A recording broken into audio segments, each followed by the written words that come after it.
ভেটকি মাছের ভাপা, নারকেল সর্ষে আর দই দিয়ে। আমার খুব পছন্দের একটি ডিশ, যা আমি মাঝে মাঝেই বানিয়ে থাকি বাজার থেকে তাজা ভেটকি মাছ পেলে। সত্যি বলতে ভেটকি পাতুরি আমি বেশ কম বানাই, তার বদলে ভেটকি ভাপাটা বানানো আমার কাছে অনেক ইজিয়ার। মাছটা ভাজতে হয় না, শুধু কয়েকটা মশলা আর ফ্রেশ ইনগ্রেডিয়েন্টস মিশিয়ে একটুখানি স্টিম করে নিলেই ভেটকি ভাপা তৈরি হয়ে যায়, আর স্বাদ হয় অনবদ্য। বিগিনার্স কুকিংয়ের জন্য এই ডিশটি আইডিয়াল। কেন সেটা দেখে নিন। অনুপাতে নারকেল বাটা, দই আর সর্ষে বাটা দিলেই এর গ্রেভি তৈরি হয়ে যায়। সর্ষে বাটা কীভাবে বানাবেন তা আমি লিখে দিয়েছি। আমি 1 টেবিল চামচ হলুদ সর্ষে আর 1 টেবিল চামচ কালো সর্ষে বেটে নিয়ে অল্প নুন দিয়ে জলে মিশিয়ে রেখে দিয়েছিলাম। এবার এই মিশ্রণটিকে স্ট্রেন করে নিচ্ছি। মিশ্রণটি স্ট্রেন করতে হার্ডলি 1 মিনিট মতো সময় লাগবে। এর বদলে চাইলে সর্ষের গুঁড়ো কিনে সেটাও জলে মিশিয়ে ব্যবহার করতে পারেন, তবে বাড়িতে বানালে স্বাদটা অনেক বেটার হয়। সর্ষে বাটা স্ট্রেন করা হয়ে গেলে তার মধ্যে আমরা দিয়ে দেব প্লেন দই। এক্ষেত্রে প্লেন কার্ড বা ইয়োগার্ট যেটা আছে সেটাই ব্যবহার করতে পারেন। দই দেওয়ার পরে খুব ভালো করে মিশিয়ে নিন, যাতে কোনো লাম্প না থাকে। একটা বেশ ক্রিমি টেক্সচার হবে। দই দেওয়া হয়ে গেলে তারপরে দেবেন ফ্রেশ নারকেল বাটা।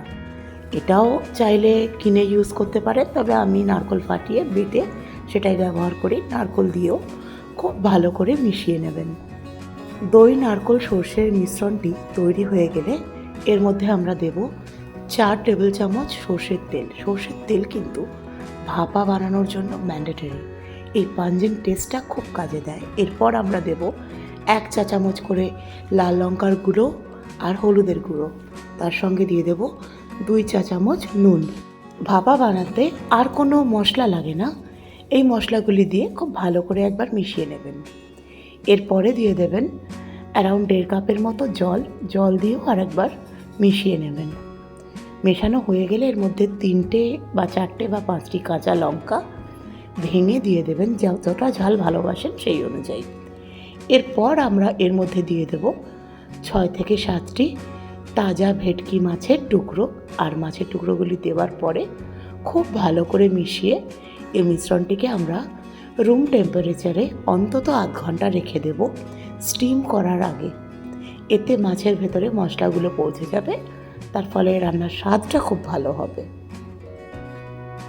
এরপরে গ্রেভি সমেত মাছ একটা টিফিন কন্টেনারের মধ্যে নিয়ে নিন।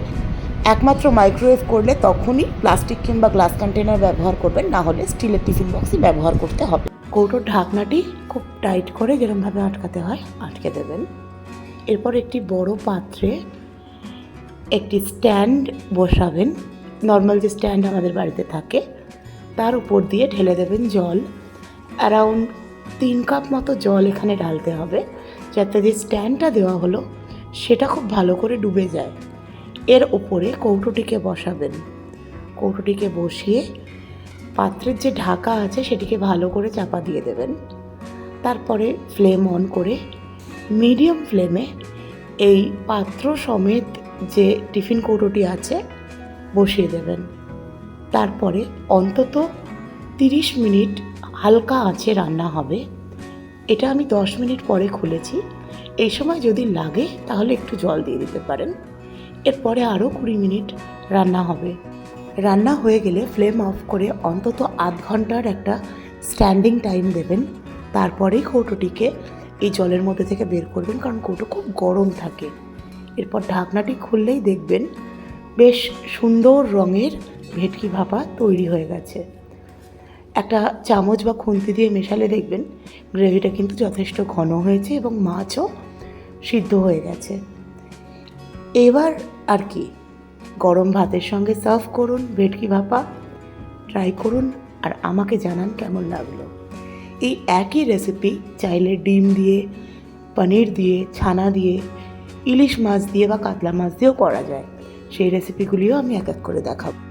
জানাবেন ভেটকি ভাপার এই রেসিপিটি আপনাদের কেমন লাগলো। কমেন্ট বক্স তো রইল এই কথা বলার জন্য। আর আমি ফিরে আসবো আবার একটি নতুন রেসিপি নিয়ে দেবযানীর রান্নাঘরে।